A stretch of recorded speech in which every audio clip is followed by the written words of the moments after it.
우리 크리스천들은 알 수 없는 신에게 기도하는 사람들이 아닙니다. 하늘에 계신 우리 아버지께 기도하는 사람들이지요.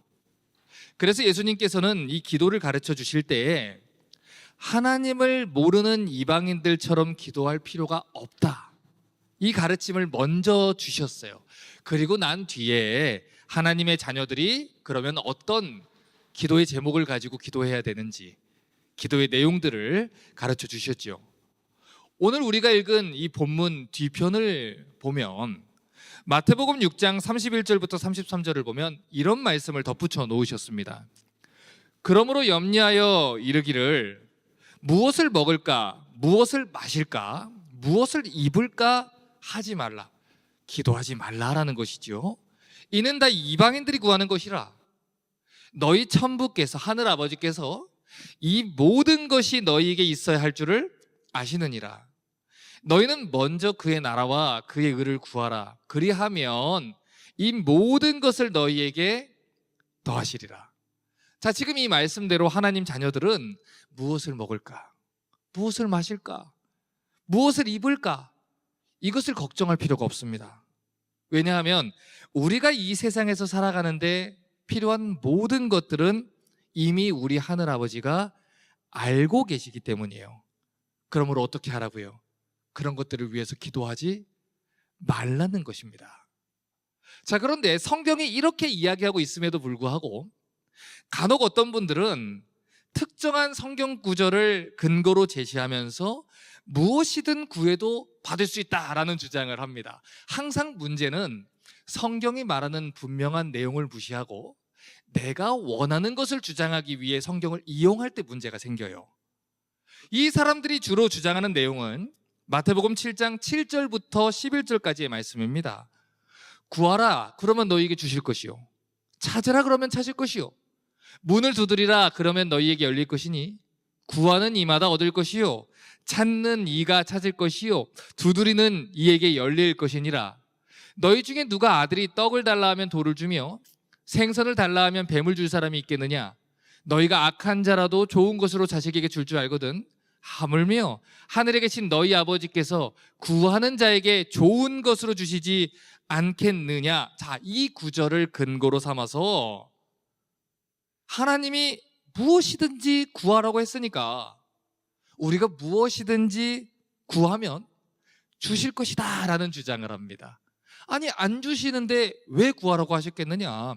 무엇이든 구하면 주신다고 했으니까 우리는 무엇이든 구할 수 있다라는 것이죠. 하지만 이것은 성경의 문맥과 기도에 대한 신학을 무시한 잘못된 해석이에요.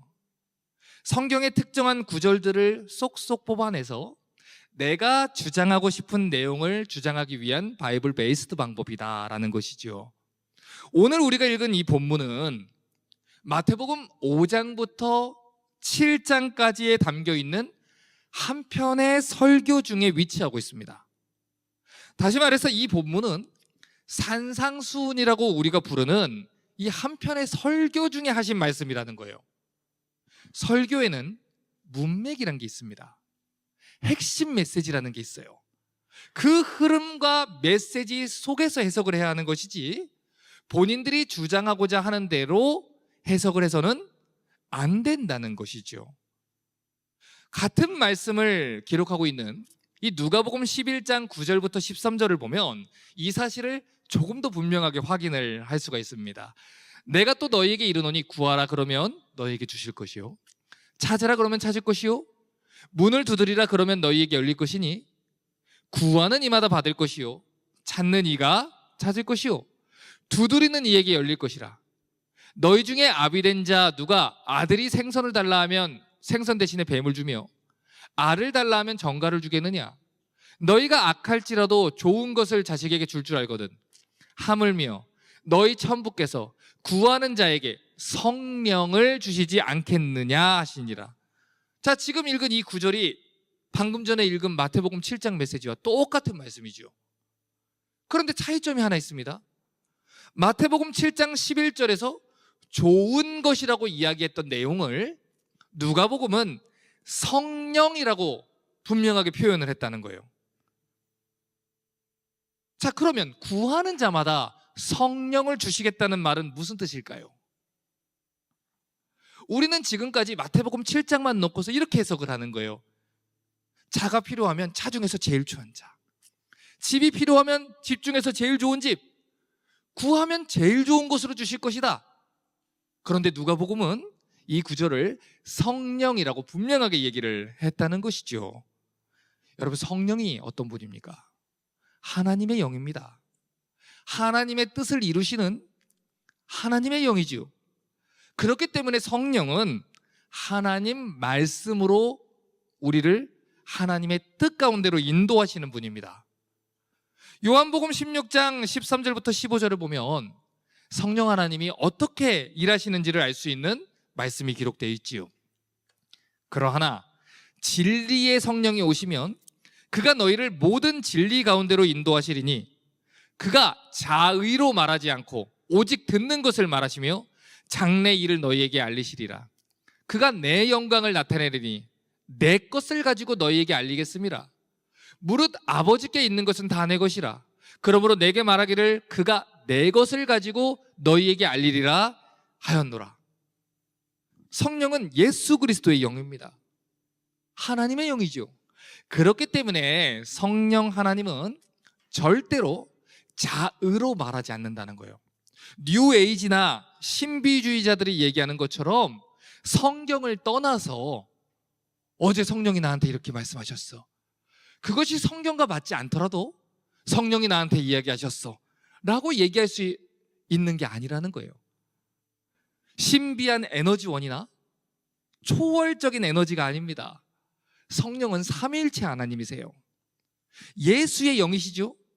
그래서 예수의 것을 가지고 우리에게 깨닫게 하시고 예수님이 말씀하신 진리의 말씀을 가지고 우리가 순종할 수 있도록 우리를 설득하시고 책망하시며 진리의 길로 인도하신다는 것입니다. 자, 그러므로 우리가 기도할 때 좋은 것, 성령으로 주신다는 것은 우리가 성령의 소욕대로 행할 수 있도록, 하나님의 뜻대로 행할 수 있도록, 하나님의 나라의 통치를 받을 수 있도록, 성령의 지도 아래 있을 수 있도록 우리를 하나님의 영으로 충만하게 이끌고 가신다는 뜻이에요. 갈라디아서 5장 16절과 17절은 말합니다. 내가 이르노니 너희는 성령을 쫓아 행하라. 그리하면 육체의 욕심을 이루지 아니하리라. 육체의 소욕은 성령을 거스리고 성령의 소욕은 육체를 거스리다니 이 둘이 서로 대적함으로 너희의 원하는 것을 하지 못하게 하려 함이라. 여러분, 구원받은 성도들도 여전히 연약한 이 옛사람의 육신을 입고 있습니다. 시간과 공간의 제약을 받는 이 연약한 육신은 옛사람의 본성대로 쫓아서 살아가려는 습성이 그대로 남아있어요. 그것을 성경은 옛사람이라고 얘기를 합니다. 그런데 그런 상황 속에서 우리에게 거듭난 새 사람의 본성을 주시는 분이 누굽니까? 성령 하나님이에요. 그분이 우리를 책망하십니다. 그분이 우리를 지도하십니다. 그분이 우리를 설득하십니다. 그분이 우리를 훈계하십니다. 무엇을 통해서요? 하나님의 말씀을 통해서요. 그래서 우리가 하나님 뜻대로 살 수 있도록 날마다 지도하시는 분, 그분이 누구라고요? 성령 하나님이라고요. 그렇기 때문에 성령을 쫓아서 행하고 성령의 지도 아래서 기도하라는 거예요. 성령 안에서 하나님 말씀대로 무엇이든지 하나님 뜻대로 기도하면 우리 안에 있는 성령께서 하나님의 뜻을 이루어 가신다는 것이죠. 오늘 아침에 우리 종찬 집사님이 오는데 우리 아들 해리가 종찬 집사님 뒤를 쫓아다녀요. 일로 가면 일로 쫓아가고 일로 가면 일로 쫓아가고 다른 사람이 오라 그래도 아빠만 쫓아다닙니다. 아빠만 쫓아가는 거예요, 여러분. 그래야 아빠 있는 곳에 있을 수 있는 것이죠. 아빠를 쫓아가야 아버지 뜻이 거하는 곳에 있을 수 있다는 것이죠. 그와 같이 행하라는 것입니다. 로마서 8장 26절은 말해요. 이와 같이 성령도 우리 연약함을 도우시나니 우리가 마땅히 빌 바를 알지 못하나 오직 성령이 말할 수 없는 탄식으로 우리를 위해 친히 간구하시느니라. 우리는 연약합니다. 그래서 때로는 기도하지 못할 때도 있고요. 때로는 이방인들처럼 기도할 때도 있어요. 하지만 우리 안에 있는 성령께서 우리를 위해서 간구하고 계시다는 것입니다. 무엇을 위해서요? 하나님의 뜻대로 행할 수 있도록, 하나님 나라 백성답게 행할 수 있도록 성령님이 우리를 설득하시고 인도하고 계시기 때문에 그 성령님의 간구에 힘입어 우리가 하나님의 뜻대로 살아갈 수 있다는 거예요. 성령님이 성경을 통해, 진리의 말씀을 통해 우리를 지도하시기 때문에 우리가 기도할 때 하나님 말씀과 우리가 원하는 뜻을 분별할 수 있게 되고, 내 뜻대로 행하고자 하는 욕심과 하나님의 드러난 뜻대로 행하는 것 사이에서 분별할 수 있도록 지도하신다는 거예요. 우리는 하나님을 아버지로 삼는 자녀들입니다. 하나님을 왕으로 삼는 하나님 나라 백성들이죠. 그렇기 때문에 우리가 하나님과 우리의 관계를 올바르게 이해를 하고 있다면 무엇을 먹을까? 무엇을 입을까? 무엇을 마실까? 어디에 집을 사야 돈을 벌까? 누구와 결혼해야 성공적인 결혼을 할 수 있을까? 어느 대학에 자식을 보내야 성공할 수 있을까? 이런 것들을 위해서 기도하지 않는다는 거예요. 왜요? 그 모든 것들은 누가 구하는 것이라고요? 이방인들이 구하는 것이라고요. 그러면 우리가 구해야 될 것은 무엇입니까? 하나님의 나라와 하나님의 의와 하나님의 뜻이라는 거예요. 오늘 이 부분을 분명히 알고 가셔야 됩니다. 하나님의 자녀들이 기도해야 되는 내용이 무엇이라고요? 하나님의 자녀들이 구하고 찾고 두드려서 받을 수 있는, 받아야 하는 기도의 제목들은 무엇이라고요? 마태복음 6장 9절은 이렇게 말합니다. 그러므로 너희는 이렇게 기도해라. 예수님이 직접 가르쳐 주셨어요. 하늘에 계신 우리 아버지, 이름이 거룩히 여김을 받으십시오. 하나님 백성들은 무엇을 먹을까 마실까를 위해서 기도하지 않아요. 하나님 백성들의 첫 번째로 기도해야 되는 제목은 하나님의 이름이 거룩히 여김을 받으시옵소서. 하나님 당신의 나라가 거룩히 여김을 받으시옵소서. 이것이 바로 성도들의 첫 번째 기도 제목이고, 성도들이 기도 자리에 나올 때마다 해야 하는 제일 중요한 기도 제목입니다. 여러분, 하나님의 이름이 거룩히 여김을 받는다는 기도는 우리가 무엇을 하든지 하나님의 이름을 영화롭게 만들고 하나님의 이름이 거룩하게 높임 받도록 해야 한다는 것을 말합니다. 하나님은 우리의 필요를 채워주시는 우리 아버지예요. 그러므로 우리의 필요를 채우는 것은 하나님 아버지께 맡기고 우리는 하나님이 명하신 기도만 하면 된다는 것이죠. 자, 그러면 조금 더 깊게 들어가 볼게요. 아버지의 이름이 거룩하게 여김을 받는다라는 말의 뜻이 무엇입니까? 거룩하다라는 뜻은 구별된다라는 뜻이에요. 그렇기 때문에 하나님의 이름이 거룩히 여김을 받는다는 것은 하나님이 이 세상에 존재하는 어떤 것들과도 비교할 수 없는 그 모든 것을 초월한 분입니다 라는 고백을 하는 것입니다. 이사야 55장 8절과 9절은 말합니다. 여호와의 말씀에 내 생각은 너희 생각과 다르며 내 길은 너희 길과 달라서 하늘이 땅보다 높음 같이 내 길은 너희 길보다 높으며 내 생각은 너희 생각보다 높으니라. 자, 지금 이 구절에는 여호와라는 하나님의 이름이 기록되어 있지요. 자, 그런데 여호와라고 부르시는 하나님이 말씀하시기를 여호와 하나님의 뜻과 계획은 우리가 생각하는 것과는 전혀 다르다는 거예요. 하나님의 이름에는 초월성이 있습니다. 세상의 어떤 것과도 비교할 수 없는 놀라운 거룩함이 있어요. 또 하나님께는 감히 우리의 생각으로 재단할 수 없고 예상할 수도 없는 놀라운 계획이 있습니다. 그러므로 하나님의 초월성을 인정한다면 그분이 세상의 어떤 것보다 뛰어나신 하나님이고 그분이 세상의 어떤 것보다 나의 필요를 채우실 하나님이라는 걸 믿는다면 절대로 우리는 우리 소견에 오른 대로 살지 않습니다. 하나님이 이건 틀린 것 같은데요? 라고 하나님을 설득하려고 하지도 않습니다. 지금 이해가 되지 않아도 하나님은 옳으십니다. 지금 이해가 되지 않아도 하나님의 뜻이 온전히 설 것입니다. 하나님을 설득하려고 하지도 않을 것이고, 하나님 말씀에 불순종하고 그것은 하나님이 틀린 것 같습니다 라고 하지도 않을 거예요. 출애굽기 3장 13절과 14절을 보면 하나님이 당신의 이름을 이렇게 계시해 주셨어요. 모세가 하나님께 고하되 내가 이스라엘 자손에게 가서 이르기를 너희 조상의 하나님이 나를 너희에게 보내셨다 하면 그들이 내게 묻기를 그의 이름이 무엇이냐 하리니 내가 무엇이라고 그들에게 말하리이까? 하나님이 모세에게 이르되 나는 스스로 있는 자니라. 또 이르되 넌 이스라엘 자손에게 이같이 이르길 스스로 있는 자가 나를 너희에게 보내셨다 하라. 여러분, 스스로 있는 자가 무슨 뜻입니까? 창조주라는 뜻입니다. 세상의 모든 피조물들은 스스로 존재할 수 없어요. 하나님만이 스스로 존재하는 분입니다. 세상 모든 피조물들이 다른 존재에 기대고 의존해서 존재하는 것과 다르게 하나님은 스스로 존재하시는 분이에요.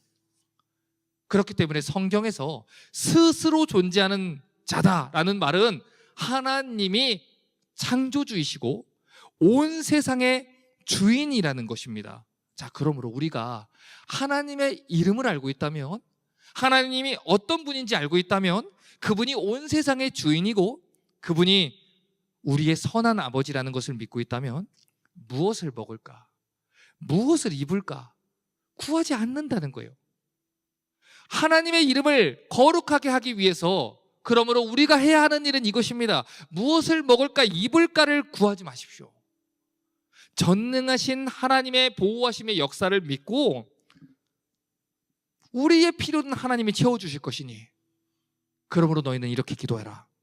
하나님, 당신의 이름이 우리의 삶을 통해서 거룩히 여김을 받기를 구합니다. 스스로 존재하시는 하나님을 믿는 자가 어떻게 살아가는지를 이 세상에서 빛으로 드러내고, 하나님 믿는 자는 정말 다르구나, 우리의 삶을 통해 당신의 이름이 거룩히 여김을 받기를 바랍니다. 내가 보니까 크리스천들도 다 똑같더라. 하나님이 다 채워준다고 고백을 하면서도 세상에서는 세상 사람들하고 똑같이 살더라.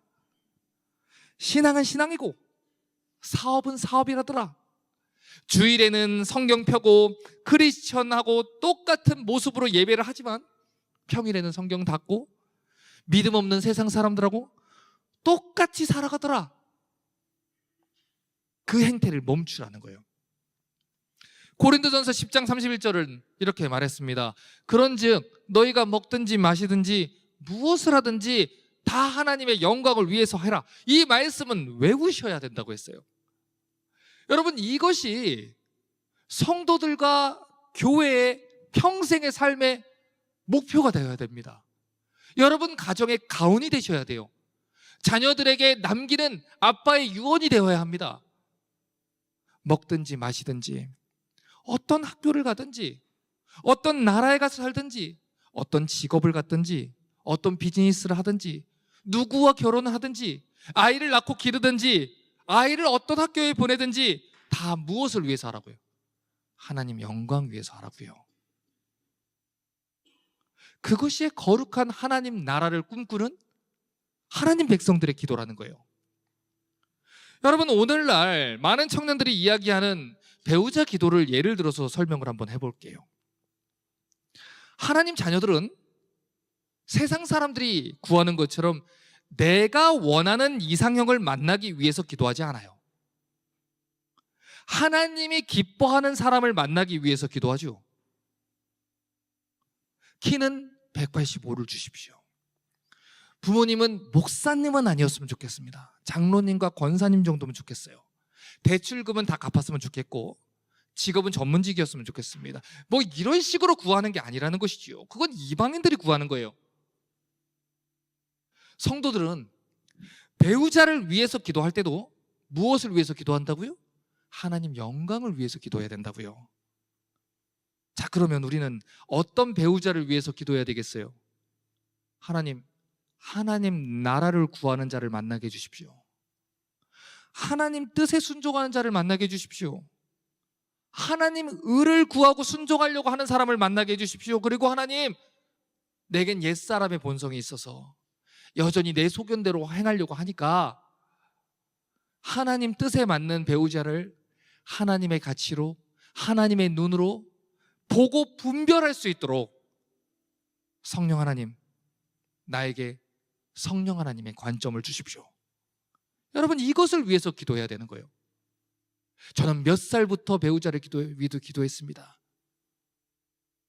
이방인들이 구하는 대로 기도를 하고, 이방인들이 구하는 대로 중언부언을 하며, 몇 살부터 기도했다는 것은 무속신앙적인 기도입니다. 하나님이 구하지 말라고 하셨어요. 그러면 우리 청년들 어떻게 기도해야 되겠습니까? 하나님 가장 사랑하는 자를 주십시오. 하나님 뜻에 순종하는 자를 주십시오. 하나님 나라와 하나님 뜻을 이루기 위해서 살아가는 사람을 만나게 해주십시오. 그 사람과 함께 할 때 나와 그 사람을 통해 하나님이 2배로 영광받을 수 있도록 가정을 이루게 해주십시오. 여러분, 이것이 바로 성도들의 기도예요. 성도들은 집값이 오르기를 기도하지 않아요. 집값이 오르는 곳을 내게 알려주십시오라고 기도하지 않아요. 내가 기도했더니 부동산이 대박나는 그곳을 부동산 업자가 나한테 알려주더라 라고 기도하지 않아요.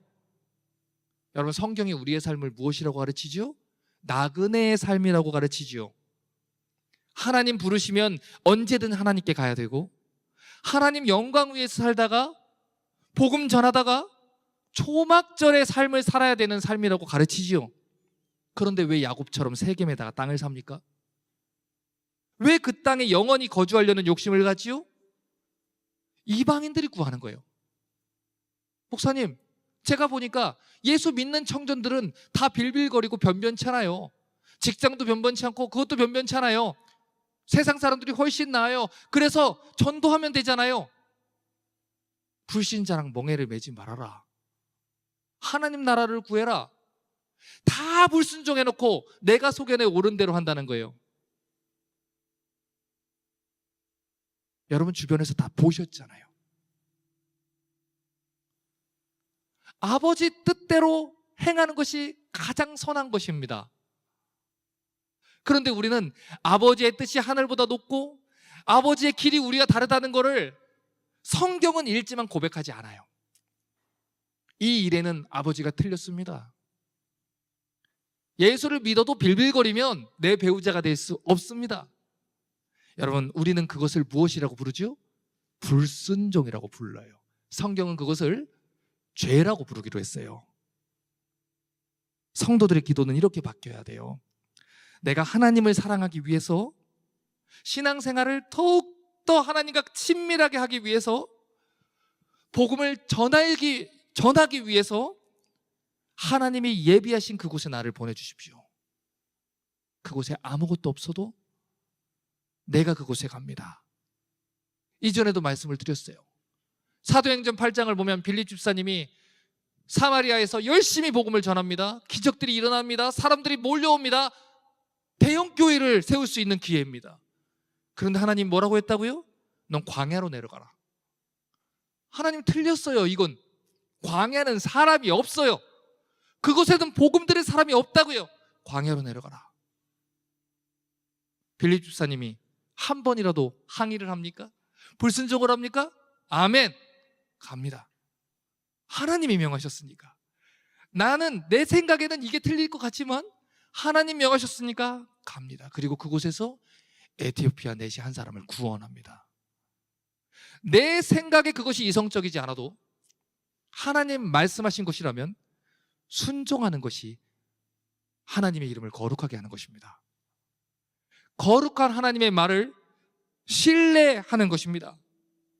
하나님의 사람들은 삶의 패턴이 단순합니다. 1000만 명이 틀리다 해도 하나님이 말씀하시면 옳은 것이지요. 세상 모든 사람들이 잘못됐다 해도 하나님이 말씀하시면 그곳으로 가는 것이지요. 그것이 하나님의 나라를 구하는 것이고 그것이 하나님의 뜻을 구하는 것입니다. 성도들이 기도하는 것은 거기에 머물러 있어야 된다는 거예요. 자녀를 위해 기도할 때도 마찬가지입니다. 하나님, 우리 아이가 이 대학에 꼭 가게 하시옵소서. 그것을 위해서 기도하는 게 아니에요. 하나님을 떠나지 않을 수 있는 환경으로 보내주십시오. 하나님 사랑하게 해주십시오. 믿음의 동역자를 만나게 해주십시오. 그곳에서 하나님의 영광을 돌릴 수 있는 사람이 되게 해주십시오. 직장을 가질 때도 마찬가지죠. 하나님 복음을 전할 수 있는 곳으로 보내주십시오. 나를 통해서 하나님의 이름이 영광받을 수 있는 곳으로 보내주십시오. 이것이 바로 성도의 기도예요. 하나님의 이름이 거룩하게 여김받는 기도는 유창하고 번지르르한 미사 여구들을 사용해서 기도하는 걸 말하지 않습니다.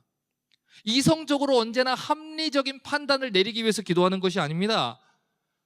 때로는 그것이 합리적으로 느껴지지 않아도 우리의 필요를 채우신 하늘 아버지가 하나님 말씀에 순종하는 우리의 삶을 통해서 영광받을 수 있기를 구하는 거예요. 우리의 말과 행동과 삶을 통해서 하나님의 인격과 성품과 존재가 영광받으시고 세상에서 거룩히 여김을 받도록 기도해야 되는 것입니다. 여러분, 지난번에 부모는 자식에게 책임을 지는 존재라는 말씀을 드렸습니다. 아버지는 자녀에게 책임이라는 것으로 묶여있는 존재라고 말씀을 드렸지요. 그러면 묻겠습니다.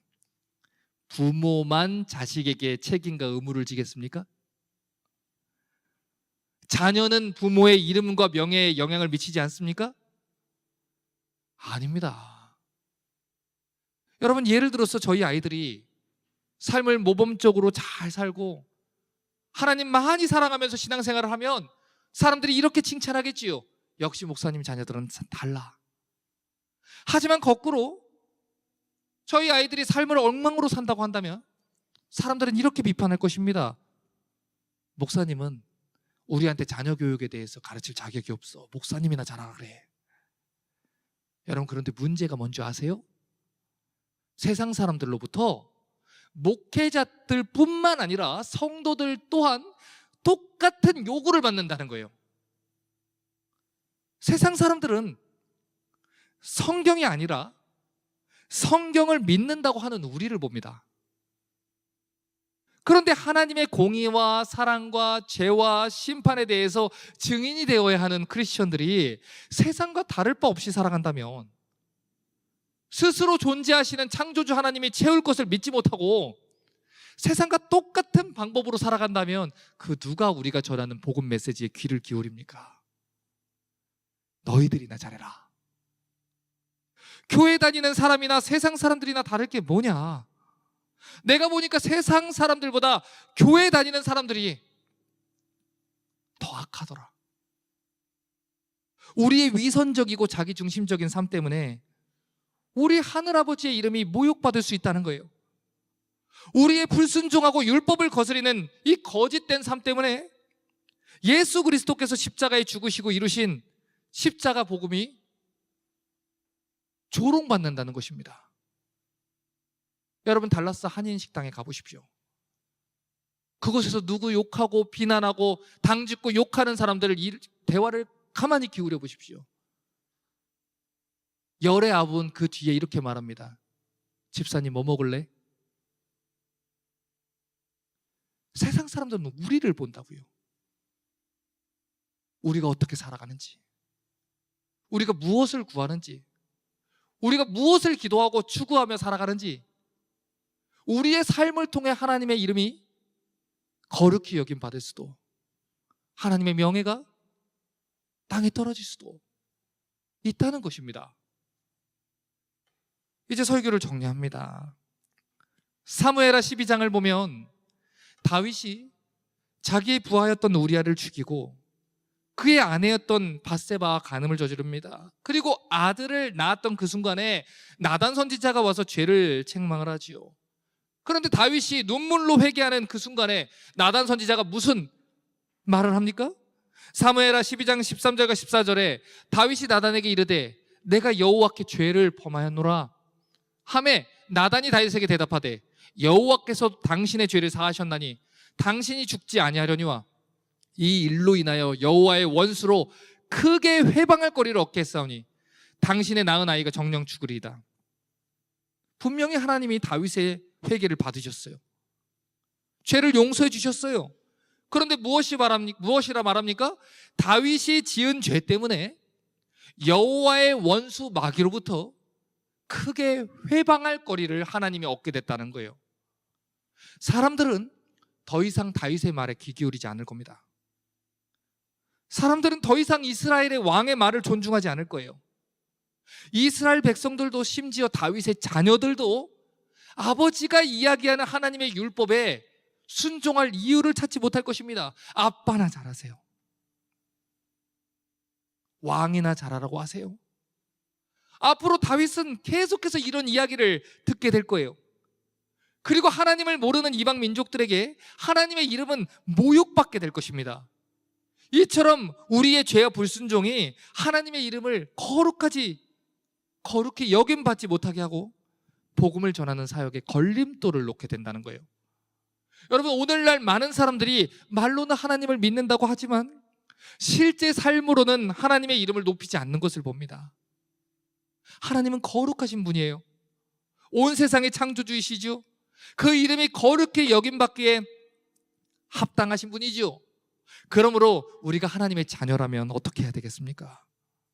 하나님의 이름을 경외하는 자라면 어떻게 살아야겠습니까?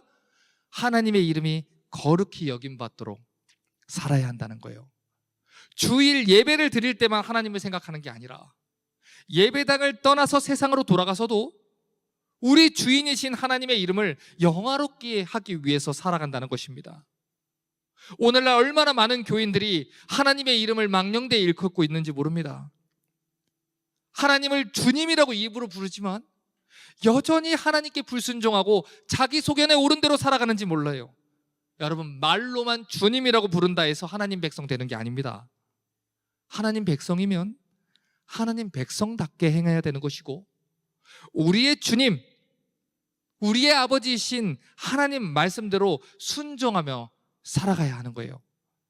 산상수훈의 결론 부분을 보면 예수님이 이런 말씀을 하셨습니다. 이러므로 그의 열매로 그들을 알지라. 나더러 주여 주여 하는 자마다 천국에 다 들어갈 것이 아니다. 다만 하늘에 계신 내 아버지의 뜻대로 행하는 자라야 들어가리라. 예수님이 분명히 말씀하셨는데 왜 거짓말을 합니까?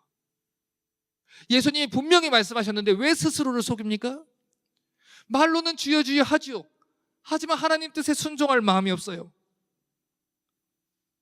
하나님이 뭐라고 하시든 내가 하고 싶은 대로 살겠다는 것이지요. 그것은 하나님 나라 백성이 아닙니다.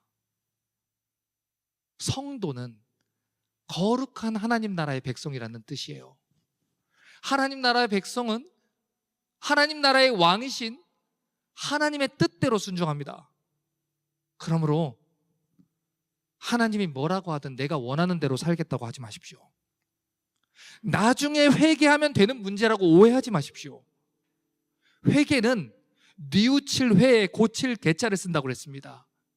죄를 뉘우치고 삶을 완전히 반대 방향으로 돌아서는 것이 회개지, 내 마음이 속 시원하겠다고 찜찜함을 덜어내기 위해서 죄를 읊어대는 것이 회개가 아닙니다. 회개를 면죄부처럼 오해하지 마십시오.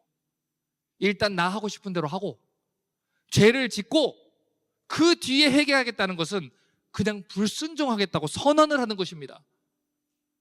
내가 하고 싶은 대로 하고 그 뒤에 내 죄책감을 씻겠다는 자기 위로의 행동일 뿐이지 절대 회개가 아닙니다. 다윗을 기억하십시오. 다윗은 범죄했습니다. 회개하고 삶을 고쳤습니다.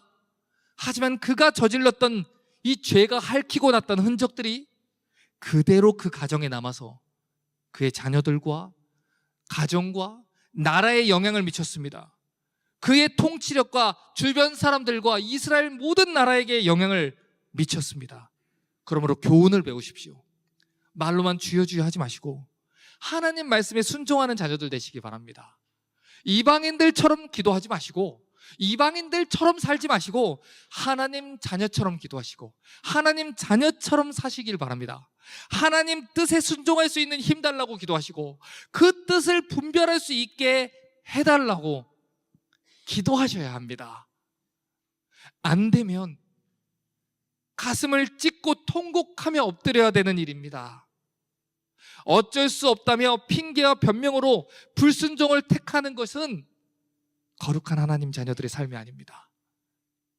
그러므로 너희는 울지 말고 가슴을 찢고 너희 하나님 여호와께로 돌아오라. 그러면 그가 널리 사하시리라. 회개는 눈물 한 방울 없이도 할 수 있는 것입니다. 하지만 온 세상을 흘려보낼 눈물을 쏟았더라도 회개하지 않을 수 있습니다. 그러므로 눈물로 죄를 가리지 마시고 거룩한 삶을 사십시오. 그 일을 위해서 기도하시고 그렇게 사는 것을 위해서 끊임없이 기도하는 우리 성도들 되시기를 주님의 이름으로 축복합니다. 이 시간 우리